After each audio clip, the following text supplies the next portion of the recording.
la esperanza que el hombre levante su bandera y que en el horizonte se vean aldeas cantando que la guerra se acaba. Este año en nuestro encuentro queremos hablar de un tema de bastante actualidad y bueno, queremos hacer un espacio de intercambio y aprendizaje para que podamos hablar todos y aprender todos de todo, de nuestras experiencias. Bienvenido a esta área frío, chipichipe como siempre, pero con esa unidad de energía que nos trae el día Ahmad, que es en nuestro calendario maya. Pues sí, ojalá que este esfuerzo que estamos haciendo, que tenga frutos de lo que estamos haciendo, del intercambio que vamos a hacer, pues que sean frutos entre todos y todas, que también podemos fortalecer en nuestras organizaciones que representamos. Vamos a empezar a conversar con las personas que fueron invitadas por Brigadas de Paz para estar en esta mesa. ¿Cómo entienden ustedes la criminalización de los defensores de derechos humanos?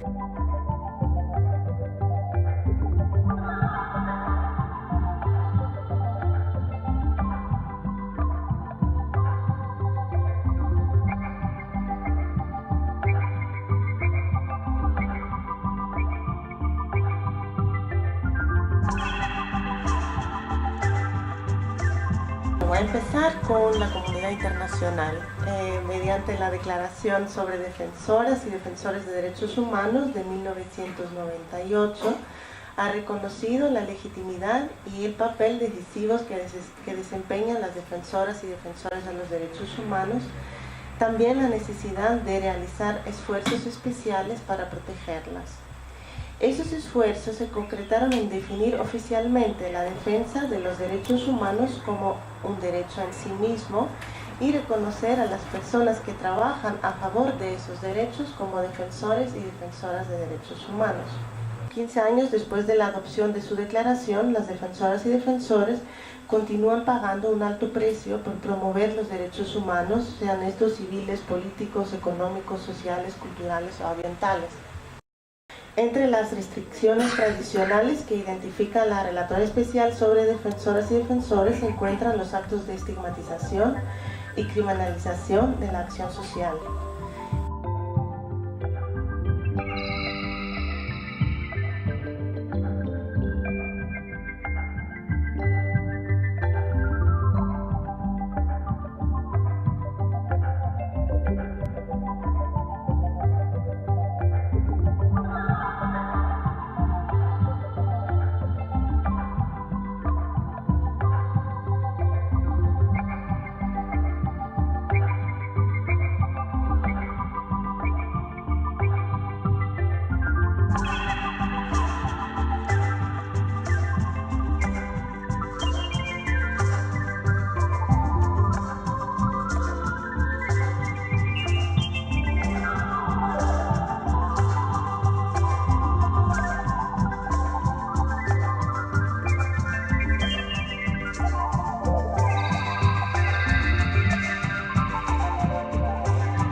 El juicio se inicia después de 13 años de investigaciones y de gran esfuerzo y compromiso de quienes fueron testigas y testigos durante todo este proceso. Creemos que las personas estaban ansiosas de que se les escuchara, en donde ellas sabían que era el momento donde podían decir su verdad y que esperaban que que se creyera además. Durante todos los 27 días que duró el proceso, como ustedes recordarán, inició con mucha violencia desde el principio, ¿verdad? Con mucha violencia verbal, psicológica y simbólica, que fue lo que rodeó la sala de vistas donde se desarrolló todo este proceso. Hubo descalificaciones incluso a las testigas y a los testigos, a los peritos, pero yo creo que al final de cuentas se logró probar que en Guatemala sí hubo genocidio y se logró que se dictara una sentencia. Y eso creo que tiene mucho que ver el que hayan tenido la valentía los testigos y las testigas, principalmente las mujeres, porque aquí es donde entra también la participación de ellas durante todo el proceso de preparación, en donde incluso muchas ni siquiera habían informado, ni siquiera le habían contado a sus esposos que habían sido violadas durante el conflicto. Muchos no sabían sus familiares lo que había pasado. Después de finalizar el juicio, al regresar las mujeres ishiles a sus comunidades, también sufrieron de una estigmatización, porque en primer lugar se dieron a conocer lo que había pasado, quedaron descubiertas y durante todo este tiempo han sido objeto de burla incluso, ¿verdad? Porque de decirles que no lograron lo que querían, que aquí no hubo genocidio y que solo se dieron a conocer, están siendo realmente algunas permanentemente acosadas, les pasan gritando los vecinos que están en la parte contraria, o sea que sí sigue habiendo todo un acoso por parte en sus comunidades, o sea, se está dando una confrontación. Desde el año 2004 empezamos con todo lo que fue la lucha histórica por visibilizar, por ejemplo, en el caso de las mujeres de Xalapán, la violencia sexual, por ejemplo, que viven varias niñas y mujeres en la montaña. Pero esta primera lucha no sabíamos que nos iba a llevar a una de las primeras formas de criminalización por denunciar esta forma de violencia contra los cuerpos de las mujeres. Para entonces no sabíamos lo potente que estaba articulada, por ejemplo, entidades institucionales, ¿verdad? En el caso de Jalapa, con la trata de mujeres y de niñas y de niños. Esto nos llevó a un primer riesgo y una primera amenaza, ¿verdad? Las mujeres que nos atrevimos a denunciar la violencia sexual, nos dimos cuenta que iba amarrado de trata, que iba amarrado de extorsiones, de secuestro de niñas. Nos dimos cuenta también que denunciar esto nos estaba poniendo de cara a algo que no habíamos nombrado antes, en el caso de la montaña.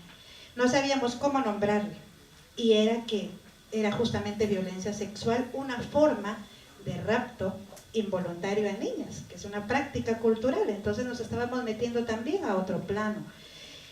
Empezar a nombrar estas formas también de violencias contra las mujeres indígenas nos llevó a darnos cuenta que la institucionalidad ejerce formas de control y que empieza también a arremeter de manera violenta cuando empezamos a denunciar el racismo institucional en el caso de Jalapa. Se han estado creando los mecanismos avalados por este Estado-nación colonial, por su institucionalidad, y cómo no responden a esa lógica de protección de derechos humanos. La Constitución reza, ¿verdad?, la protección de la vida, y por lo tanto la defensa de los territorios es la defensa de la vida. Esa es la comprensión que tenemos las defensoras y los defensores y los pueblos originarios.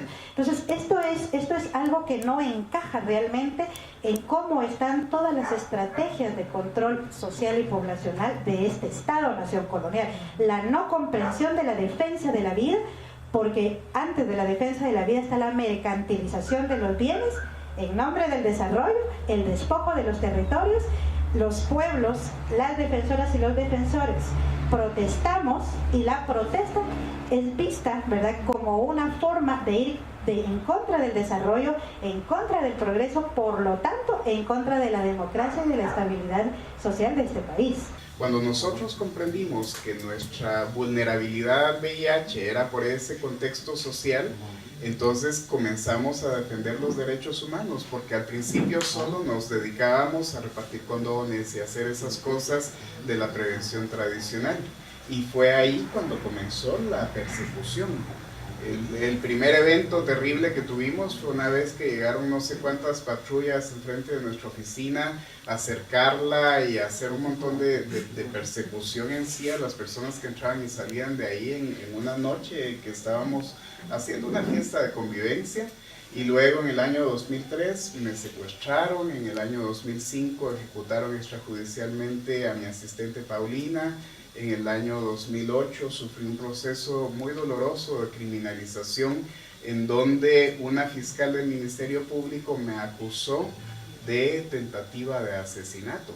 Yo creo que el caso mío es un caso que es sumamente importante por dos situaciones.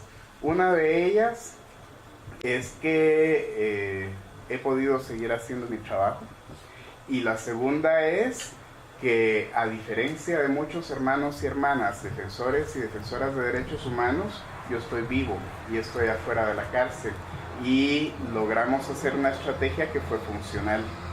Lo que quiero compartir es que esta estrategia que nosotros desarrollamos tuvo un componente muy importante, armando una red de observadores y observadoras que se constituyeron en vigilantes del debido proceso en mi caso.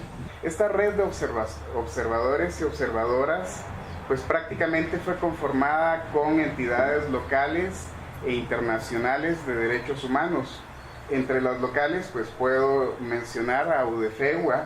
También la Procuraduría de los Derechos Humanos siempre estuvo pendiente de mi bienestar, y también hubo un grupo de defensores y defensoras, colegas de defensores de derechos humanos locales que estaban pendientes, pero también logramos involucrar al cuerpo diplomático acreditado en el país, y eso fue muy interesante porque durante la audiencia en la que yo acudí a las autoridades para entregarme y a ponerme a disposición de la justicia, ahí estaba también el cuerpo diplomático presente, que no es una situación que sea tan común, ¿verdad? Normalmente el cuerpo diplomático no llega tanto a este tipo de actividades, pero conmigo estuvieron ahí. También estuvo siempre el sistema de Naciones Unidas a través de la Oficina del Alto Comisionado de Derechos Humanos, siempre estuvieron junto conmigo.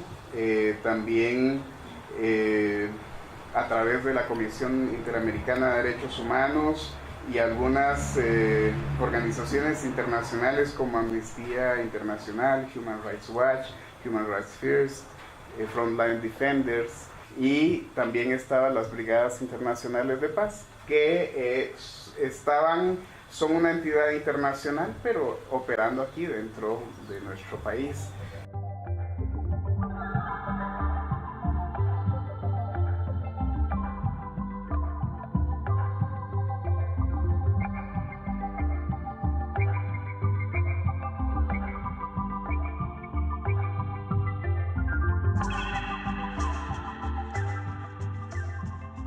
Las defensoras y defensores de los derechos humanos aspiran a cambiar su mundo, nuestro mundo, el mundo de todos nosotros.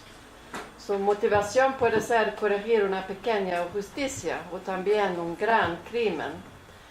Quizás a veces conocen sus derechos o quizás a veces desconocen la ley también, pero lo que todos tienen en común es la voluntad de superar el miedo y la injusticia y luchar por un mundo mejor. Y es por esa razón que la Unión Europea y los Estados miembros apoyan a todas las defensoras y defensores en esta importante tarea. Y la Unión Europea ha desarrollado varias herramientas para la promoción de los derechos humanos. Estas incluyen gestiones y declaraciones, diálogos políticos sobre derechos humanos, así como un amplio marco normativo específico, la acción en los foros multilaterales como las Naciones Unidas y el Consejo de Europa, y también varios programas financieros. Consideramos que un elemento fundamental es el fortalecimiento de las relaciones de la sociedad civil y que las organizaciones no gubernamentales son un aliado muy importante comprometido con los valores y acciones que promueve la Unión Europea y los Estados miembros, incluyendo a Suecia. A través de este grupo filtro, la Unión Europea y los países miembros aquí en Guatemala continuamos el monitoreo de casos paradigmáticos sobre ataques a defensoras y defensores de derechos humanos. Hemos dado seguimiento detenido a las audiencias judiciales en casos de violaciones a derechos humanos cometidas tanto en el pasado como en la actualidad. También monitoreamos la implementación de las políticas de protección ante las autoridades encargadas y emitimos informes periódicos a la sede de la Unión Europea y a las capitales de los Estados miembros. Y además la Unión Europea ha establecido recientemente un fondo global de emergencia para defensoras y defensoras en riesgo.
Para nosotros es muy importante oírlos de primera mano, saber cuáles son las reales problemáticas que tienen ustedes. Creo que enfaticé en dos de mis comentarios la importancia de ver la situación a nivel local, porque me parece que muchas de las problemáticas se presentan ahí y a veces las mismas estigmatizaciones o las mismas persecuciones, intimidaciones se ven desde ese momento, y yo creo que si se ven las alertas o los llamados de alerta que se hicieron también de la red que ustedes vayan estableciendo, pues yo creo que el acompañamiento que tenemos como oficina y de comunidad internacional, yo creo que esos esfuerzos ya están ahí y nosotros seguiremos también acompañándolos dentro de ellos. Me parecía importante hablar sobre esa posibilidad de establecer esas redes y que funcionen, y obviamente sé que ustedes tienen el acompañamiento especialmente de Brigadas de Paz, y creo que en ese mismo esfuerzo estamos nosotros para acompañar esos mismos procesos y que fortalecer lo que existe.